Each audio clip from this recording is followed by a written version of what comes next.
We use walls to divide. So I might live in a house with my family, and the walls of the house or the fence around the garden keeps other families and people out. And within, we're okay because we're of one harmonious mind and purpose. However, the children may have a rather different need to the adults, so the children may have different rooms to the adults.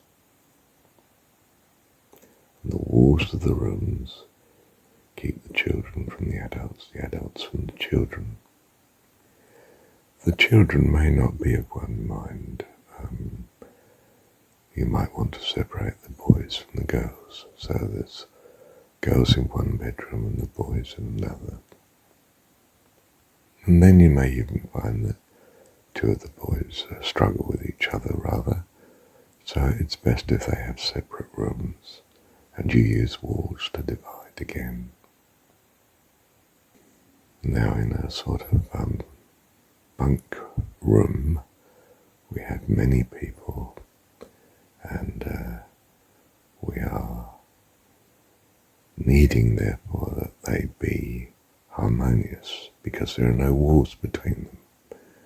Of course, if one's snoring, then that really upsets the others, or if one is boisterous or steals the other person's things, then this bunk communal room doesn't really work. Similarly, in a house, a family that he snores and she gets awake, she'll perhaps move to a different room and use the walls to divide. Now in each case we use, the fence or the walls of the house to separate us from others that would be a trouble, cause strife between us. And I can remember moving into my first owned house in New Zealand. There was no fence between me and the Maori neighbours. They were a different culture. If I put up a fence, that might offend in that I'm saying I'm not one with them.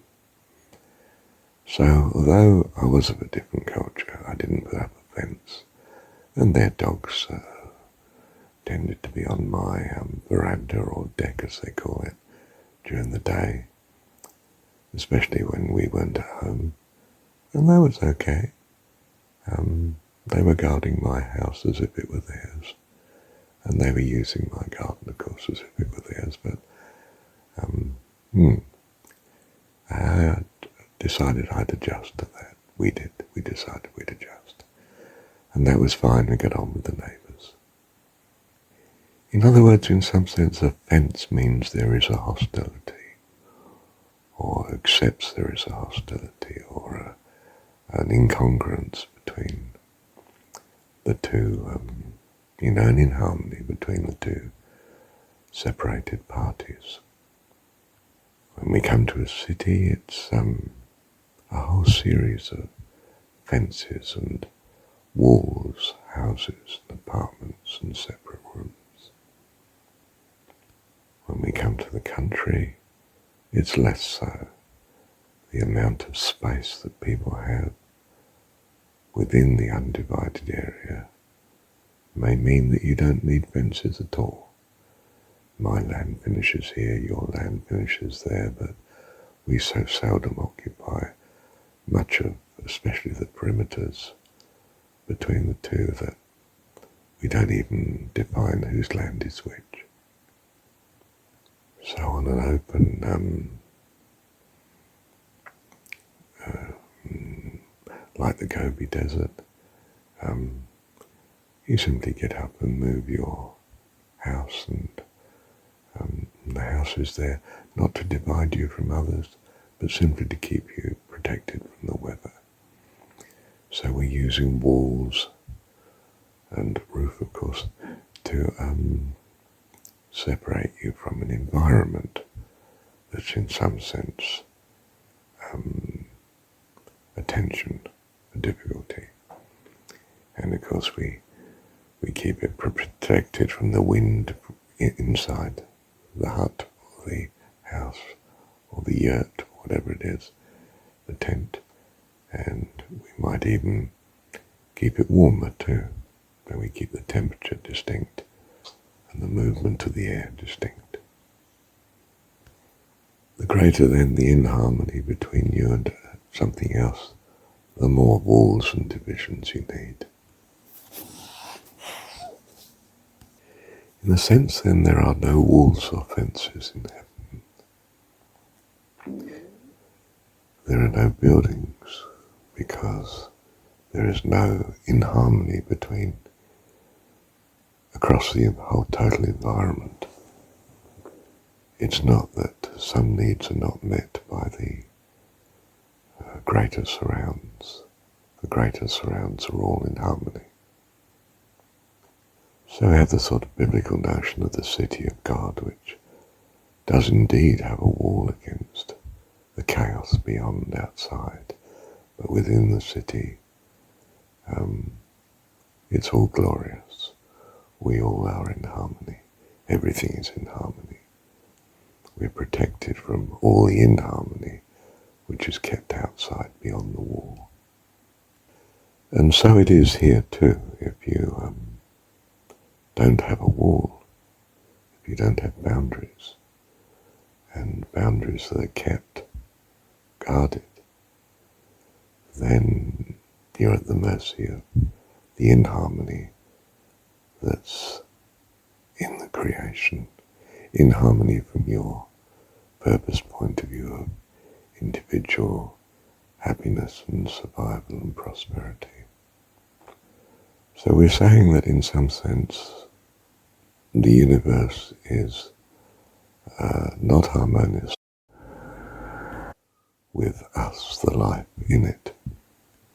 And we have found a facility for survival in it.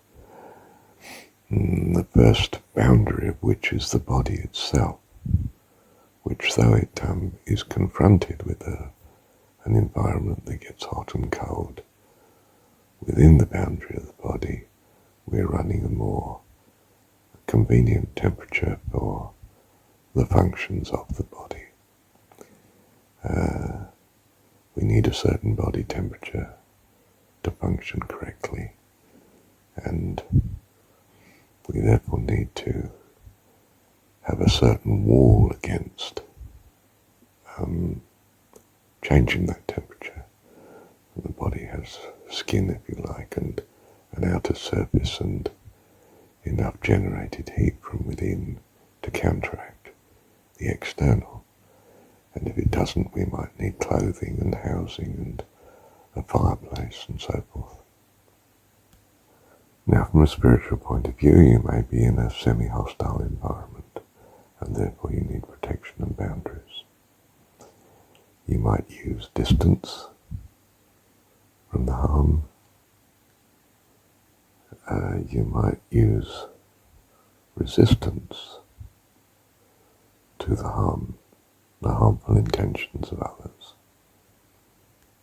So you avoid certain interactions with them.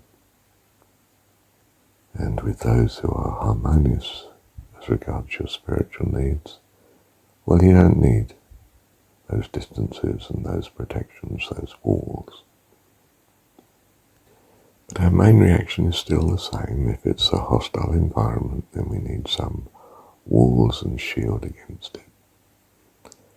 The boundaries have to be fortified. There's resistance. How do I resist bad conversations and negative input into my spiritual life? I have walls against certain company.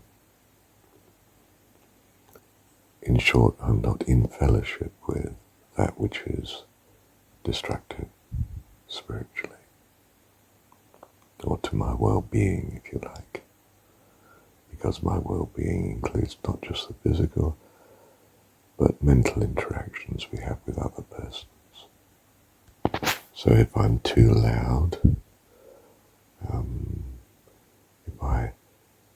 insist on putting my company with certain people that find me inharmonious with their individuality, then they do what they can to put up walls against me.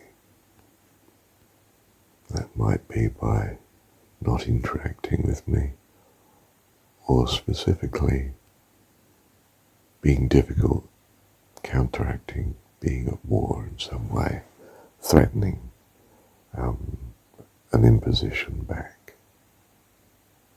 They might in fact try and cast me out of fellowship because they can't be in fellowship with me. I'm not harmonious with my goals and activities, not harmonious with their goals and activity. So neighbours that are quite different can peaceably abide next door to each other, provided the walls are sufficient. There isn't sound from one that annoys the other too much, or objects that come out of their garden into yours, or dogs, or so forth. If on the other hand there are such things, then in some sense the barriers may be increased. The fence may be higher, the hedge thicker, the distance greater, or demands from some sort of local authority to regulate the imposition between the two. In comes the noise abatement officer and the dog warden and the police if necessary. So we find private property and rented property affords a tolerable harmony between groups and individuals that would otherwise not be in harmony. When they're on the street, they're less protected unless there's an imposed harmony by, say, the police or the local authority or the regulations of the society that discourage the inharmonious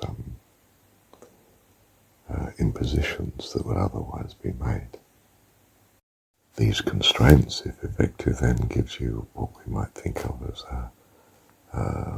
an effective society that manages the differences tolerably well. If you had to live in the same room as your neighbour, well, it might not be so harmonious in general. Less isolated, but you might prefer an increased measure of isolation compared to that. So public transport, for instance, can't be used if it's not safe to mix with other people. In other words, where there's just too much inharmony within the society, not enough policing, not enough security. Similarly, if families can't get on, then they need walls between them and separate houses. They part, and you need more property, more fences, more walls, more separate accommodations. Demand for housing escalates in a society where people can't live together, basically. In a very communal society, you can all manage in the marae, but that of course requires a conformity on each that may not be acceptable, so they break and have separate space and accommodation and walls and fences and so on. So the modern city is not so much protecting itself against the surrounding neighbourhood, because that's dictated by the country, the civil authorities that they live under, that keeps things civil. But it may be characterized by an incredible number of walls and fences, buildings and separate properties, because the individuals in the city are not harmonious with each other. And as I say, they may not be able to use public transport or even grow things in their gardens because such is not safe to do. Things get stolen from the garden and perhaps stolen from your person, and you're physically at risk in public spaces, certain times of the day or in certain locations and so on. So there's tremendous demand for private transport, which somehow is safer from the interactive personal point of view with other people. In which case, of course, we start to find that the wealthy are better protected, but more isolated than the poor. The poor are forced into contact with each other, and to some extent have to find a way of, or at least there's pressure on them to restrict their behaviour, in that each individual is putting some pressure to behave in a certain way to themselves. We end up with what we call it a pecking order in a pack or in a community of that's less civilized from what we see as human civilized communities. So civilization allows us to be less communal in some ways, therefore, in that we're interacting with others rather less, because especially much of those interactions we don't want.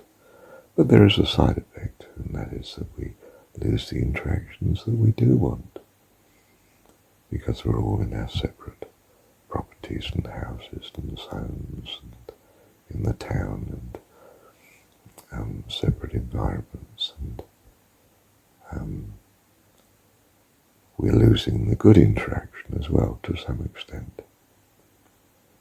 So we have communal activities that specify a certain type of action and behaviour, and you can join it on condition you conform to that mode of living whilst attending such a meeting, say. So I can't, if you like, go to church and simply sit there listening to my radio. I might get away with it if I've got the earphones in, but somehow others will feel, of course, that, well, why don't you do that elsewhere? We really want people here who are involved in what we do here. And to some extent, even the person who just sits in silence, say in a worship service, is not conforming to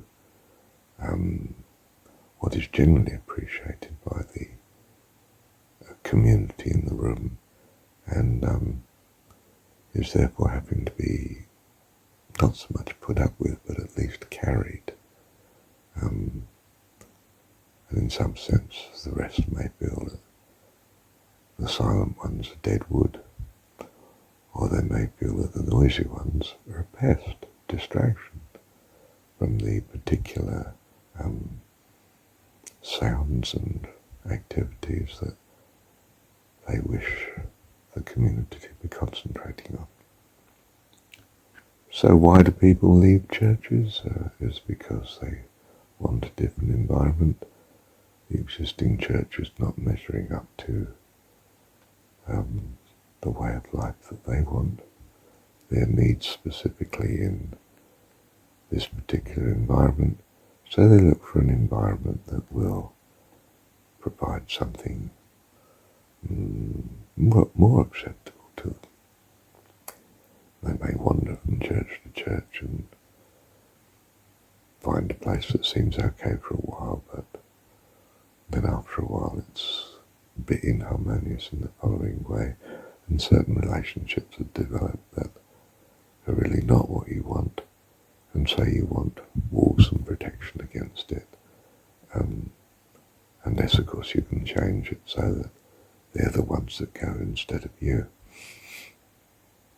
And typically that's not really the case. There's a bulk of the people in the room that are there because they like it the way it is. And you are looking for something different. This doesn't make you or them wrong, but it does mean that you have a certain loneliness in that you now have a severance from that community, and you probably are seeking some substitute that's hoped to be better, more in line with what your perceived welfare is. Now, in a society in which the policing is inadequate, people are roughing up against each other too much, and society has a sort of natural way of coping with this. It starts to generate the gang, and you join the gang, which gives you protection from other people that are difficult, raises problems between you and other gangs, of course, unless you somehow come to some equilibrium of recognizing territory, of belonging to which gang and so forth. And membership of the gang protects you in some way. It provides what the society is not providing as regards some measure of minimal security against other people's violence and so forth. Also provides other things like comradeship and so forth, at a price, of course. You've got to conform to what the gang deems necessary to be a member. So we can see of much of what society objects to from what it might want to term the underworld can be a consequence simply of inadequate policing and security in the first place. And indeed, much of the poverty in society can be a consequence of that too. Like the person who, can't grow stuff in the garden because it's going to be pinched by the neighbours, and can't leave the house unoccupied at any time because robbers will come in and so on, and the place won't be protected. So adequate policing, adequate regulation, civil regulation is a necessary part of the infrastructure to a society having a certain standard of living, certain standard of opportunity, safety and so forth is crucial to well-being. So, if you do find inharmonies with someone that cannot be resolved, whether it's by Marshall Rosenberg or anything else, non-violent communication, they just don't respond, then you need walls, you need boundaries. You set boundaries and you keep people at a distance, or by shifting where you live or what you attend or where you work, or